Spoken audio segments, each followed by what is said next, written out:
The airport was alive with the energy of early morning travelers. Business people lugged briefcases, families wrangled excited children, and weary tourists shuffled along with cups of overpriced coffee in hand. Among the crowd, a man stood out, not because of anything unusual about his demeanor, but because of the red cap perched on his head. The bold white letters on the front read, MAGA. He was a middle-aged man, perhaps in his early 50s, with graying temples and a neatly tailored navy blue suit. He held a leather briefcase in one hand and a boarding pass in the other, his expression calm and unbothered. As he approached Gate C-23 at Dallas-Fort Worth International Airport, a young stewardess glanced his way, her expression hardening. She adjusted her uniform and took a deliberate step forward, blocking his path to the boarding queue. "Excuse me, sir," she began, her tone clipped. "We have a neutrality policy here. I'm going to have to ask you to remove your hat before boarding." The man tilted his head slightly, meeting her eyes without a hint of hostility. "I'm sorry, I wasn't aware of such a policy," he replied politely. "This hat represents my personal beliefs. I'm not causing any trouble." Her lips pressed into a thin line. "Regardless, we can't allow passengers to wear items that could be considered divisive or political. Either you remove it, or we'll have to deny you boarding." A few people in the nearby line turned their heads. Whispers began to ripple through the small crowd. Some passengers exchanged uneasy glances, while others averted their eyes, clearly uncomfortable with the brewing confrontation. The man remained calm. "I understand your concern, but I'm not looking to make a statement. I'm simply here to catch my flight." His voice was steady, measured, as if he had encountered similar situations before, but the stewardess was unrelenting. "Sir, I'm giving you one last chance. Remove the hat or step aside." At this, the man paused. He didn't argue or raise his voice. Instead, he slowly stepped out of the line, his movements deliberate. The whispers grew louder, and passengers leaned in to watch as the stewardess, her posture rigid, called for security. 2 uniformed officers arrived moments later, their expressions unreadable. After a brief conversation, they escorted the man away from the gate. He walked without protest, carrying his briefcase and wearing the same small smile he had when he first approached the gate. The stewardess exhaled sharply, brushing a strand of hair from her face. One of the passengers in line, a younger woman with a baby strapped to her chest, murmured to her companion, "That seemed unnecessary." Another man, further back, muttered under his breath, "Good riddance." The tension lingered in the air, a quiet but palpable divide among the waiting passengers. As the gate settled back into its usual rhythm, no one noticed the small group of airline employees whispering in the corner, their faces pale as they glanced repeatedly at their phones. "Did you see the email?" one of them asked. The other nodded, their voice trembling as they replied, "We need to tell her, now." The stewardess, her confidence still firm from the confrontation, began organizing the boarding process. Group numbers were called, and passengers shuffled forward. Though her exterior remained professional, she couldn't ignore the uneasy buzz among her colleagues. The whispers grew louder as they huddled near the gate desk, shooting her quick, nervous glances. "What's going on?" she finally asked, her tone sharp, addressing one of her co-workers. "If there's an issue, just tell me." A young gate agent hesitated, clutching his tablet like a shield.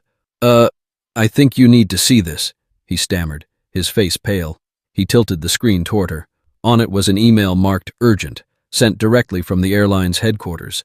Her eyes skimmed the message quickly, her brows furrowing with each line. Then her face froze. The words seemed to echo in her mind, louder with every repetition. "New CEO introduction. Frequent traveler. Special guest on Flight 328. Red hat as signature attire." Her breath caught in her throat, and she felt an unfamiliar pang of dread. "This has to be a mistake," she muttered, shaking her head as if to dispel the reality creeping into her mind. But a sinking feeling told her it wasn't. Across the terminal, the escorted man was now seated in one of the less crowded waiting areas. He glanced out at the runway, seemingly unbothered. His briefcase sat neatly at his feet, and the red hat remained firmly in place. His calm demeanor, even after being removed from his flight, was beginning to draw curious looks from other travelers. The stewardess turned to the gate agent, her voice lowered but urgent. "Where's he now? Did they escort him off the premises?" The agent shook his head. "No, he's still here. They just moved him out of the immediate boarding area." "Okay," she said quickly, trying to keep her composure. "I'll talk to him. We can fix this before anyone else notices. But the damage was already done. Passengers in the area had overheard snippets of the situation, and smartphones were out, recording and snapping photos. Social media posts began trickling online. Man with MAGA hat kicked off flight. What happened next will shock you. Another read, airline staff confronts MAGA supporter. Drama at the gate. By the time she approached him, the man had already noticed her coming. He stood as she arrived, meeting her gaze with the same measured calm that had unnerved her before. "Sir, I'd like to personally apologize," she began, forcing a smile. "There seems to have been a misunderstanding about our policy. I'd be happy to assist you back onto the flight." The man studied her for a moment, his expression unreadable. "No misunderstanding," he replied evenly. "You made yourself very clear." His words hung in the air, their weight far heavier than their simplicity suggested. The stewardess felt a heat rising in her cheeks, an uncomfortable mix of embarrassment and guilt. "Please," she insisted, "we'd like to make this right." The man's small smile returned, and it wasn't smug or vengeful. It was polite, even kind, but there was something in his eyes, a quiet confidence that made her squirm. "Thank you," he said, his tone as steady as ever. "But I'll wait. I'm sure we'll have a chance to speak again, under different circumstances." She nodded mutely, unsure of what else to say. As she turned and walked back to the gate, she couldn't help but notice that the whispers among her colleagues had grown louder. Whatever chance she thought she had to contain the situation was slipping away faster than she could grasp. Back at the gate, the stewardess returned to her post, her mind racing. The email replayed in her thoughts like a drumbeat, and every passing second felt heavier than the last. The passengers continued to board the plane, but she couldn't shake the gnawing sense that her career might have just taken a nosedive. Then it happened. The gate agent's phone rang, a shrill, insistent sound that cut through the airport's background noise. He hesitated for a moment before answering.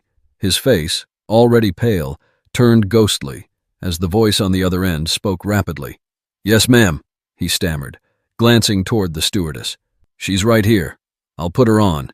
He extended the phone toward her like it was a live grenade. "It's corporate," he said softly, his eyes darting to the passengers nearby. "They're not happy." The stewardess snatched the phone, pressing it to her ear. "This is Lisa," she said, her voice a touch too formal, trying to steady her nerves. The voice on the other end was firm, direct, and not in the mood for excuses. "Lisa, this is Amanda Reynolds, Senior VP of Operations. We have a serious problem. Were you aware that the passenger you removed from the gate is Mr. Carter Mason, the incoming CEO of our airline?"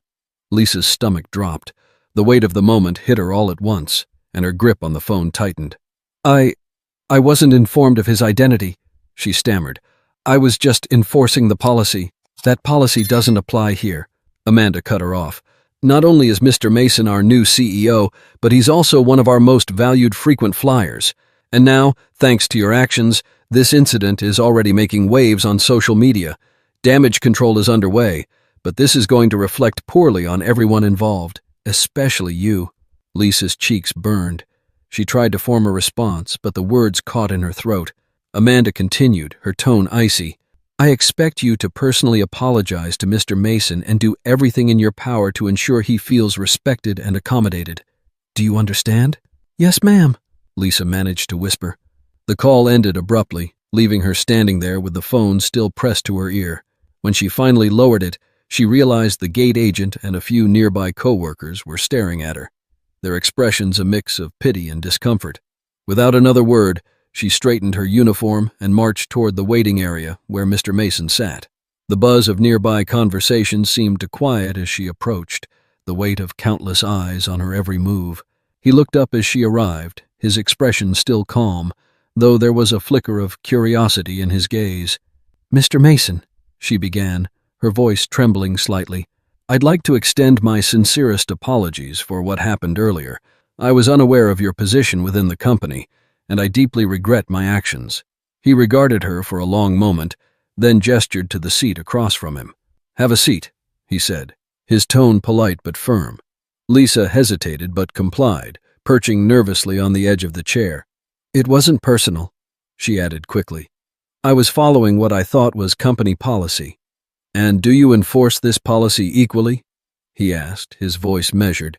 Would you have reacted the same way if it were a different hat? A different message? Her silence spoke volumes. She opened her mouth to respond but found no words that felt honest. Mr. Mason's smile returned, but it was tinged with sadness this time.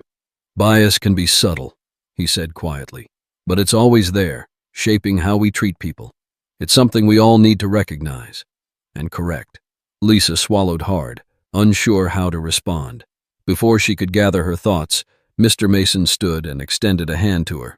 I appreciate your apology, he said, but I think this situation needs to be addressed on a larger scale. I'll be speaking with corporate about how we move forward. He shook her hand briefly and turned to leave. Lisa watched him go, a knot of dread tightening in her chest. She had no idea what was coming next, but she knew it wouldn't be easy. As Mr. Mason walked away, Lisa remained seated, her hands clasped tightly in her lap. She glanced around the terminal, aware of the furtive glances and whispered conversations among passengers and staff. The weight of the moment pressed on her, and the realization of what she had done began to sink in fully. Back at the gate, the buzz of activity was subdued. The other employees avoided eye contact with Lisa, though their unease was palpable. The flight boarded without further incident, and soon the plane taxied down the runway. But Lisa's mind wasn't on the departing aircraft. It was on the fallout that was surely headed her way. Meanwhile, Mr. Mason returned to the lounge area, his calm demeanor unshaken. He opened his briefcase, retrieved a notebook, and began jotting down thoughts. He had no intention of letting the incident slide, but he also wasn't out for revenge. Instead, he saw an opportunity to address a deeper issue within the company. By the time the plane was in the air, the incident was already trending online. Videos and photos captured by onlookers had gone viral, sparking debates on social media. Some users praised Lisa for enforcing what they believed was a neutral policy, while others condemned her actions as discriminatory and unprofessional. The airline's official Twitter account began receiving an avalanche of mentions, demanding explanations and accountability. Inside corporate headquarters, a crisis team convened to draft a response. Amanda Reynolds, the VP who had spoken to Lisa, paced the room as she reviewed the reports coming in. "This is a disaster," she muttered, scrolling through her phone. "We need to get ahead of this before it spirals any further." Mr. Mason's phone buzzed with messages from the executive team, but he ignored them for the moment. He knew they were scrambling to contain the PR nightmare, but his focus was on crafting a broader solution. As the new CEO, he felt a responsibility not just to the company's image, but to its culture. The next morning, a formal apology was issued by the airline, acknowledging the mishandling of the situation and emphasizing their commitment to treating all passengers with respect. The statement included a promise to implement mandatory sensitivity and bias training for all staff. For Lisa, the aftermath was more personal. She was called into a meeting with her supervisor and HR, where the gravity of her actions was laid bare. Though she wasn't fired, she was placed on probation and required to attend additional training sessions. The experience left her shaken, but it also forced her to confront her own biases and the assumptions she had made in the heat of the moment. In the weeks that followed, the airline's leadership team worked closely with Mr. Mason to roll out the new training programs. Employees were encouraged to share their experiences and perspectives, creating an open dialogue about bias and professionalism. The initiative was met with mixed reactions. Some applauded the effort, while others viewed it as performative. But for Mr. Mason, it was a step in the right direction. A month later, the ripple effects of the incident were still being felt across the airline industry. News outlets picked up the story, framing it as a cautionary tale about the consequences of unchecked bias and the importance of fairness in customer service. For Mr. Mason, the event had become a defining moment early in his tenure as CEO. At the next company-wide meeting, held in a sprawling conference hall in Phoenix, Mr. Mason addressed the airline's employees directly. The room was filled with a mix of executives, flight attendants, gate agents, and ground crew. A live stream allowed employees across the country to tune in. Standing at the podium, he adjusted the microphone and began speaking with the same calm, measured tone he had shown that day at the gate. "Every one of us carries biases, whether we recognize them or not," he said, his voice carrying across the room. "These biases shape our decisions, our interactions, and our perceptions of others. But in a company like ours, one that serves millions of people from every walk of life, We cannot let personal judgments dictate how we treat others. He paused, scanning the faces in the audience. Some nodded in agreement, others looked down, reflecting on his words. I want to be clear, he continued. This isn't about assigning blame or shaming anyone for their mistakes. It's about learning from those mistakes and growing as individuals and as a team. The incident at Gate C-23 was unfortunate, but it gave us an opportunity to examine our policies, our training, and our culture, and I'm proud to say we've taken meaningful steps to ensure that something like this doesn't happen again. The room was silent, every eye on him. I've often said that leadership isn't about making people fear you, it's about inspiring them to be better. That day, I could have let my anger take over. I could have demanded immediate action against the employee involved. But what would that have accomplished? Instead, I chose to engage, to listen, and to find a solution that helps all of us move forward. A smattering of applause began to build, growing louder as more employees joined in. Mr. Mason smiled, not in triumph, but in gratitude. The meeting concluded with the unveiling of the airline's new initiative, a program called Flight Path Forward, designed to promote inclusivity, respect, and professional development at every level of the company. It included workshops, mentorship opportunities, and a revamped approach to handling passenger interactions. As for Lisa, the stewardess who had initially confronted Mr. Mason, she had taken the lessons to heart. The experience had humbled her, and she became an active participant in the new training program.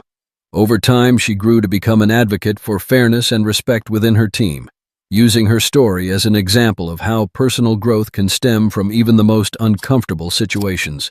For the passengers who had witnessed the incident, the viral videos, and the headlines that followed, the story served as a reminder of a universal truth. The way we treat others, especially in moments of conflict, reveals more about us than it does about them. And for Mr. Mason, the red hat remained a quiet symbol, not of division, but of resilience. It reminded him that leadership requires more than authority. It demands empathy, humility, and the courage to lead by example. Moral of the story: judgments made in haste, without understanding or empathy, often lead to regret. True leadership lies not in asserting power, but in inspiring positive change, even in the face of conflict. Respecting others, regardless of differences, creates the foundation for growth and unity.